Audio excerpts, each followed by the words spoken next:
এটা এখন কানে লাগিয়ে বলবো কিনা বুঝতেছি না, বোঝা যায় কিছু। আমাদের মাননীয় আইনমন্ত্রী অত্যন্ত সহৃদয় ব্যক্তি, তা আমাকে বেশি বলে সবাই সমালোচনা করি। তিনি এক কথায় সব রাজি হয়ে গেছেন, আলোচনা নির্ধারণ করেন, সময় নির্ধারণ করেন, হবস লবস রসুর বই বাইর করেন, সংবিধান, জুলাই জাতীয় সনদ এবং সংস্কার বাস্তবায়ন আদেশ সবকিছু দেন, তারপরে ডিবেট হবে, আলোচনা হবে, কি কি ভায়োলেট হয়েছে না হয়েছে।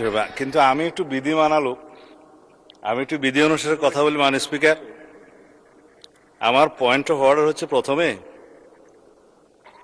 মাননীয় স্পিকারকে অনুরোধ করেছিলাম সেদিন, যেদিন মাননীয় বিরোধী দলীয় নেতা এই একই বিষয়টা উত্থাপন করেছিলেন, যে ওনাকে নোটিশ দিতে বলেন। এটা নোটিশের প্রয়োজন আছে, অত্যন্ত গুরুত্বপূর্ণ বিষয়, সেই বিষয়ে আপনি সংসদে আলোচনা করে ফয়সালা দিবেন। বিধান হচ্ছে জন গুরুত্বপূর্ণ বিষয়ে মুলতবি প্রস্তাব। Rule 62, rules of procedure, notice উনি দিয়েছেন। নোটিশে একটা কপি সৌভাগ্যক্রমে আমি পেয়েছি এখানে টেবিলে। মুলতবি প্রস্তাবের বিষয় লিখছে সাম্প্রতিক ও জরুরি জনগুরুত্বপূর্ণ একটি সুনির্দিষ্ট বিষয় সম্পর্কে আলোচনা করার জন্য এই সংসদের কাজ এখন মুলতবি করা হোক। নোটিশ তো দিতে পারবেন আপনি জরুরি গুরুত্বপূর্ণ বিষয়ে, জরুরি জনগুরুত্বপূর্ণ বিষয়ে নোটিশ দিতে গেলে তো আপনাকে অন্য বিষয়ে যেতে হবে, বিধি 68-এ যেতে হবে। This is my point of order. এবং সেখানে আপনি সময় পাবেন আধা ঘন্টা আলোচনার। এখন যদি আপনি সংশোধন করতে চান, সংশোধন করতে পারেন। মানে বিরোধী দলীয় নেতাকে সংশোধিত নোটিশ আবার দিতেও বলতে পারেন, আপনার রাইট আছে। You are milord of the house, অভিভাবক, ইউ ক্যান ইন্টারপ্রিট। এই পার্লামেন্টে আপনি সবকিছু সংশোধন করতে পারবেন। সেই হিসেবে যদি আপনি এখতিয়ার প্রকাশ করেন, প্রয়োগ করেন, তাহলে উনি আবার নোটিশ প্রদান করতেও পারে, অথবা আপনি সংশোধিত আকারে নিতে পারেন। এখানে পার্লামেন্টের অনেক অফিসার্স আছেন, লেজিসলেটিভ উইং এর আছেন, আপনারা হয়তো এটা দৃষ্টি আকর্ষণ করতে পারতেন। মাননীয় স্পিকারের নোটিশটা দেয়া হয়েছে জরুরি জনগুরুত্বপূর্ণ বিষয়ে সাম্প্রতিক, সেটা আসবে 68-এ, এবং সেখানে আপনি আলোচনা করার সুযোগ দিতে পারবেন আধা ঘন্টা যদি আপনি প্লিজড হন। আর এখানে 62-তে যদি আপনি নোটিশটা অ্যাকসেপ্ট করেন, তাহলে আপনি সময় দিতে পারবেন 2 ঘন্টা, এবং 3 দিনের মধ্যে যদি আপনি সম্মত হন এবং বিরোধী দলের সদস্যের মধ্যে যদি 25 জন সেটা সমর্থন করে, এবং সরকারি দলের সদস্যদের মধ্যে যদি কেউ আপত্তি না তুলে। এখন আমি আপত্তিও তুলছি না, অনাপত্তিও তুলছি না, কারণ সেজন্য আপনার অনুমতি লাগবে, আলোচনা হবে। নোটিশটাই তো বৈধ হয় নাই, আপনি বৈধভাবে আগে নোটিশ দিতে বলেন, তারপরে আলোচনা হবে। কি আপনারা মাননীয় সংসদ সদস্য, আপনারা বসেন দয়া করে। মাননীয় স্পিকার বসেন দয়া করে, বসেন। মাননীয় স্বরাষ্ট্রমন্ত্রী, আপনার বক্তব্য শেষ করুন। আমি আপনার প্রোটেকশন চাচ্ছি। আপনি বিরোধী দলীয় সদস্যদেরকে ফ্লোর দিবেন, অসুবিধা নাই, কিন্তু লেট মি স্পিক। আমরা যেন আগের কালচারে ফেরত না যাই। আপনি যদি আমাকে সময় না দেন, তাহলে আমি বসে যাব, এটাই বিধি। আর যদি আমি আপনার বক্তব্য কন্টিনিউ করেন মাননীয় মন্ত্রী। আমি তো ফর্মুলেট করতেছি মাননীয় স্পিকার। মাননীয় স্পিকার, আমি ফর্মুলেট করতেছি যে বিধিতে উনি নোটিশটা দিয়েছেন, না যে বিধিতে উনি নোটিশ দেন আপনি দেখেন। আপনার সামনে তো কিতাব আছে, রুলস আছে, পার্লামেন্টের অফিসার্সরা আছে, সবাইকে দেখেন। আপনি যদি এই বিধিতে 62-তে এই নোটিশটা গ্রহণ করেন, তাহলে আপনাকে সংশোধিত আকারে গ্রহণ করতে হবে, অথবা আপনাকে বলতে হবে মাননীয় বিরোধী দলীয় নেতা, আপনি 62 রুলসে আবার একটা নোটিশ দেন, কারেকশন করে দেন। এটা হচ্ছে আমার ফার্স্ট পয়েন্ট অফ অর্ডার। এখন এখানে তো বিরোধিতা করার কিছু নেই, আমি তো অপোজ করছি না। আপনার এভরি রাইট আছে নোটিশ দিয়ে সংশোধিত করার এবং আপনি অ্যালাউ করার। কিন্তু যে নোটিশটা এখন আমাদের সামনে আছে, এই নোটিশটা হচ্ছে 68 রুলস অনুসারে নোটিশ। আপনি জরুরি জনগুরুত্বপূর্ণ বিষয় আপনি দেখেন, জরুরি জনগুরুত্বপূর্ণ বিষয় সম্পর্কে সংক্ষিপ্ত আলোচনা এখানে আধা ঘন্টা পাবেন। কোনটা আপনি ডিসাইড করবেন, আপনার এখতিয়ার।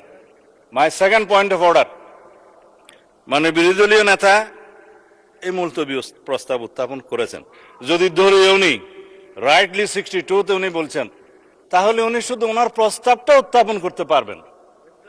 এখানে আপনি জুলাই জাতীয় সনদ, উইদিন ব্র্যাকেট সংবিধান সংস্কার আদেশ, বাস্তবায়ন আদেশ 2025 13ই নভেম্বর, এইটা পুরাটা পড়ার তো মাননীয় স্পিকার কোনো সুযোগ নাই। এটা আপনি যদি ডিবেটের জন্য দিন নির্ধারণ করেন, আগামী কালকে করবেন, আগামী পরশু করবেন, 3 দিনের ভিতরে আপনি করতে পারেন। সেদিন আলোচনা হতে পারে, বিরোধী দলীয় এবং সরকার দলীয় কোন কোন সদস্যগণ বক্তব্য রাখবেন সেটা তখন দেখা যাবে। কিন্তু আমার এনাদার পয়েন্ট অফ অর্ডার সেটা হচ্ছে, আপনি এখানেই দেখবেন যেখানে জনগুরুত্বপূর্ণ বিষয়ে মুলতবি প্রস্তাব আনতে পারে, এখানে হচ্ছে বিধি 63-তে আপনি দেখবেন যে এমন কোন প্রস্তাব নিয়ে আপনি আলোচনা আনতে পারবেন না যে প্রস্তাবে প্রতিকার কেবল আইন প্রণয়নের মাধ্যমে হতে পারে।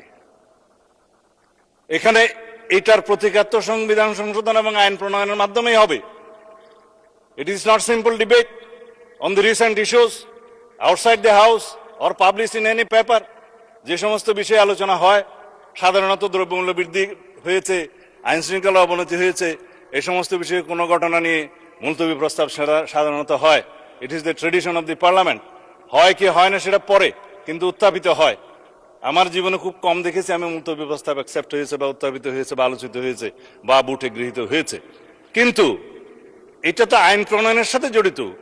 আপনি বিধি 63-তে দেখেন যে বিধিটা 63-তে বলা আছে যে বিষয়গুলো আইন প্রণয়নের মাধ্যমেই সমাধান হতে পারে, সেই সমস্ত কোনো বিষয় জরুরি গুরুত্বপূর্ণ বিষয় হিসেবে মুলতবি প্রস্তাবের জন্য আসতে পারে না। এখানে আমার ফেয়ার প্রপোজাল আছে। This is my third point of order, fair fourth point of order. আমার প্রপোজাল আছে, আমরা সংবিধান সংশোধন করতে চাই, আমার বিরোধী দলের সদস্য কেউ কেউ সংস্কার করতে চান। পার্লামেন্টারি ল্যাঙ্গুয়েজ হচ্ছে কনস্টিটিউশন হয় প্রণীত হবে, অথবা রহিত হবে, অথবা স্থগিত হবে, অথবা সংশোধিত হবে। আমরা এখানে সোভারেন পার্লামেন্টে এখতিয়ার নিয়ে এসেছি, সোভারেন জনগণের। আমরা এনাক্টমেন্ট করতে পারবো, আইন প্রণয়ন করতে পারবো, এবং সংবিধানও একটি আইনের মাধ্যমে, বিলের মাধ্যমে এসে সংবিধান সংশোধন হবে। সুতরাং সংবিধান সংশোধনের জন্য let us form a constitution reform committee here, position এবং অপোজিশন সবগুলোকে নিয়ে, সবাইকে নিয়ে সংবিধান সংশোধনের জন্য আমরা কাজ করি। এবং আমাদের গুরুত্ব দিতে হবে জুলাই জাতীয় সনদ, যেটা জাতির সামনে সংসদের দক্ষিণ প্লাজায় সবাই স্বাক্ষর করেছেন, একটা ঐতিহাসিক রাজনৈতিক সমঝোতার দলিল। আমি এটার বিরোধিতা করছি না এই জন্য যে দলিলের মাধ্যমে সংবিধান পরিবর্তন হয়ে যায়নি, সংবিধানের কোনো বিধান পরিবর্তন হয়ে যায়নি, কোনো অর্ডিন্যান্সের মাধ্যমে সংবিধানের কোনো কিছু ডিলিট হয়ে যায়নি, সেটা জায়েজ আছে, কিন্তু প্রস্তাব করা যায়। এইটা হচ্ছে সেই প্রস্তাব, জুলাই জাতীয় সনদ, যে পরবর্তী পার্লামেন্টে সংসদে সবাই রাজনৈতিক সমঝোতার দলিল হিসাবে এটা অনুযায়ী আমরা সংবিধান সংশোধন করব। এবং যে সমস্ত রাজনৈতিক দল ম্যানিফেস্টোতে অন্যান্য বিষয় উল্লেখ করেছে, সেই ম্যানিফেস্টো অনুযায়ী জনগণের ম্যান্ডেট পেয়েছে, আমরা 51% ম্যান্ডেট পেয়েছি। আমরা সেই মতো আমাদের ইশতেহারে উল্লেখিত অন্যান্য বিষয়গুলো যেগুলো সংবিধানকে টাচ করবে সেখানে এগুলো আনতে পারবো, এবং অন্যান্য বিষয়গুলো হয়তো আইন কানুন পাশ করে করা যাবে।